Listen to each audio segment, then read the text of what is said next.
ಬಳಲಿ ಹೋದವನಿಗೆ ಆದರಿಸುವ ಮತ್ತು ಸಹೋದರ ಭಕ್ತ ಸಿಂಗ್ ರವರ ಸೇವೆಯಿಂದ ಆರಿಸಿಕೊಂಡ ಅನುದಿನ ಧ್ಯಾನಗಳು ನವೆಂಬರ್ 6. ಕುರಿವೇಷ ಹಾಕಿಕೊಂಡು ನಿಮ್ಮ ಬಳಿಗೆ ಬರುವ ಸುಳ್ಳು ಪ್ರವಾದಿಗಳಿಗೆ ಎಚ್ಚರವಾಗಿರ್ರಿ, ಯಾಕಂದರೆ ಅವರು ಒಳಗೆ ದೋಚಿಕೊಳ್ಳುವ ತೋಳಗಳಾಗಿದ್ದಾರೆ. ಮತ್ತಾಯ 7:15. ಧರ್ಮೋಪದೇಶ ಖಂಡ 13:1-5 ಕೂಡ ಸುಳ್ಳು ಪ್ರವಾದಿಗಳಿಂದ ತಪ್ಪಿಸಲ್ಪಡಬೇಕೆಂದು ದೇವರು ತನ್ನ ಜನರಿಗೆ ಗಂಭೀರವಾದ ಎಚ್ಚರಿಕೆಯನ್ನು ಕೊಟ್ಟಿರುವನು. ಈ ಅಂತ್ಯ ದಿನಗಳಲ್ಲಿ ಇಂತಹ ಅನೇಕ ಜನರ ಸಂಪರ್ಕಕ್ಕೆ ನಾವು ಬರುವೆವು.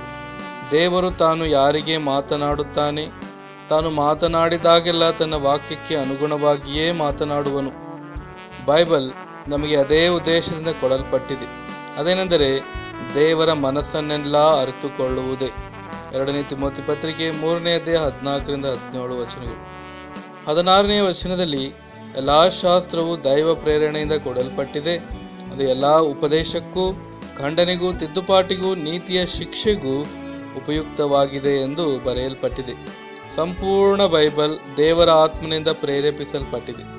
ಕರ್ತನು ತಾನು ಮರಣದಿಂದ ತಿರುಗಿ ಎದ್ದಾಗ ಯಮ್ಮಾಹು ಮಾರ್ಗದಲ್ಲಿ ತನ್ನ ಶಿಷ್ಯರೊಂದಿಗೆ ಪ್ರಯಾಣವನ್ನು ಮಾಡುತ್ತಾ ತಾನು ಈ ಲೋಕಕ್ಕೆ ಯಾವ ಉದ್ದೇಶದ ನಿಮಿತ್ತವಾಗಿ ಬಂದನೋ ಆ ವಿಷಯವನ್ನು ಅವರಿಗೆ ಶಾಸ್ತ್ರಗಳಲ್ಲಿ ಬಿಚ್ಚಿ ತೋರಿಸಿದನು.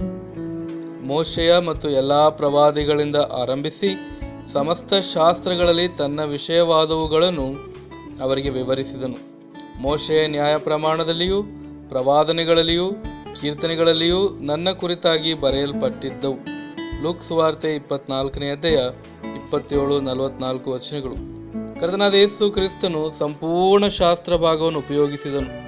ಸುಳ್ಳು ಬೋಧಕರು ಮತ್ತು ಸುಳ್ಳು ಪ್ರವಾದಿಗಳು ಕೆಲವೇ ವಚನಗಳನ್ನು ಮಾತ್ರ ಹಿಡಿದುಕೊಂಡು ತಮ್ಮ ಬೋಧನೆಗೆ ಒಪ್ಪುವಂತೆ ಅಳವಡಿಸಿಕೊಳ್ಳುವರು. ನನ್ನ ಕ್ರೈಸ್ತವ ಜೀವಿತದ ಪ್ರಾರಂಭದಲ್ಲಿ ಹೊಸ ವಿಶ್ವಾಸಿಗಳನ್ನು ಮೋಸಗೊಳಿಸುವ ಸುಳ್ಳು ಉಪದೇಶಕರಿಂದ ನನ್ನನ್ನು ರಕ್ಷಿಸಿದ ದೇವರಿಗೆ ಕೃತಜ್ಞತೆಗಳು ಸಲ್ಲಿಸುತ್ತಿರುವೆನು.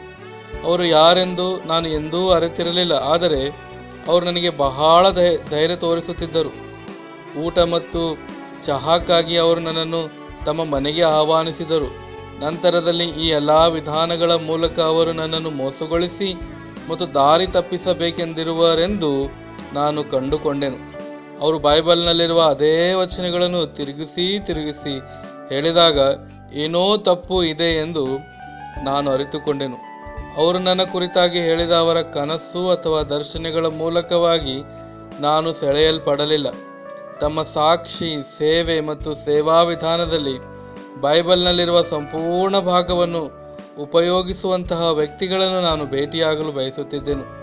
ಅವರ ಮೋಸದಿಂದ ನನ್ನನ್ನು ಇನ್ನೊಂದು ವಿಷಯವೂ ಕೂಡ ರಕ್ಷಿಸಿತು.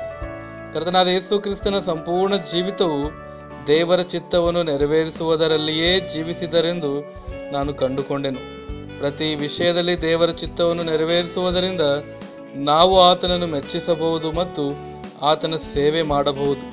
ಇದೇ ಪ್ರಶ್ನೆಯನ್ನು ಅವರಿಗೆ ಕೇಳಲು ನಾನು ಪ್ರಾರಂಭಿಸಿದೆನು. ದೇವರ ಚಿತ್ತವನ್ನು ನೀವು ಹೇಗೆ ಕಂಡುಕೊಳ್ಳುವಿರಿ ಮತ್ತು ತಿಳಿದುಕೊಳ್ಳುವಿರಿ? ಅವರ ಹತ್ತಿರ ಉತ್ತರವೇ ಇಲ್ಲ. ಸೂಚಕ ಕಾರ್ಯಗಳು ಮತ್ತು ಅದ್ಭುತ ಕಾರ್ಯಗಳನ್ನೇ ಮಾತ್ರ ಅವರು ಹೇಳುವವರಾಗಿದ್ದರು. ದೇವರು ನನ್ನೊಂದಿಗೆ ಮಾತನಾಡಿದರು ಎಂದು ಅವರು ಹೇಳಿದಾಗ ಅದು ಕೇವಲ ಸುಳ್ಳು ಮಾತಾಗಿಯೇ ಇತ್ತು, ಯಾಕೆಂದರೆ ಅವರು ಅದನ್ನು ರುಜುಪಡಿಸಲು ಸಾಧ್ಯವಿರಲಿಲ್ಲ. ದೇವರು ನನ್ನೊಂದಿಗೆ ಮಾತನಾಡಿದನು ಎಂದು ಹೇಳಿದರಷ್ಟೇ ಸಾಕಾಗುವುದಿಲ್ಲ. ರೋಮಪತ್ರಿಕೆ 12:12 ಶಾಸ್ತ್ರ ಹೇಳುತ್ತದೆ, ದೇವರು ನಮ್ಮೊಂದಿಗೆ ಹೇಗೆ ಮತ್ತು ಯಾವಾಗ ಮಾತನಾಡಿದನೋ ಅದನ್ನು ನಾವು ರುಜುಪಡಿಸಬೇಕು ಮತ್ತು ಆತನ ಚಿತ್ತವು ನಮಗೆ ತೋರಿಸಿದ್ದಕ್ಕಾಗಿರುವ ಆತನ ಸಾಕ್ಷಾಧಾರಗಳು ಏನಾಗಿವೆ. ಈ ಎಲ್ಲ ಪರೀಕ್ಷೆಗಳ ಮೂಲಕವೇ ಇದು ದೇವರ ಸ್ವರವಾಗಿದೆ ಮತ್ತು ಮನುಷ್ಯನ ಸ್ವರವಲ್ಲವೆಂದು ನಾವು ಖಚಿತಪಡಿಸಿಕೊಳ್ಳಬಹುದಾಗಿದೆ. ದೇವರ ವಾಕ್ಯಕ್ಕೆ ಅನುಸಾರವಾಗಿಯೇ ಎಲ್ಲ ದರ್ಶನಗಳು ಆಧಾರವಾಗಿರಬೇಕು. ಯಾವುದೇ ಅಂಶವಾಗಿರಲಿ ನಾವು ಶಾಸ್ತ್ರಕ್ಕೆ ಜೊತೆಗೂಡಿಸಿ ಹೋಲಿಸುವವರಾಗಿರಬೇಕು. ಅಂತ್ಯದ ದಿನಗಳಲ್ಲಿ ಸುಳ್ಳು ಪ್ರವಾದಿಗಳು ತಮ್ಮ ಕನಸುಗಳಿಂದ, ಅದ್ಭುತಗಳಿಂದ ಮತ್ತು ದರ್ಶನಗಳಿಂದ ಜನರನ್ನು ಮೋಸಗೊಳಿಸಲು ಪ್ರಯತ್ನಿಸುತ್ತಿರುವರೆಂದು ನಾವು ತಿಳಿದುಕೊಂಡಿದ್ದೇವೆ. ಆದರೆ ಅವರ ಮೂಲಕವಾಗಿ ನಾವು ಸೆಳೆಯಲ್ಪಡುವವರಾಗಿರಬಾರದು.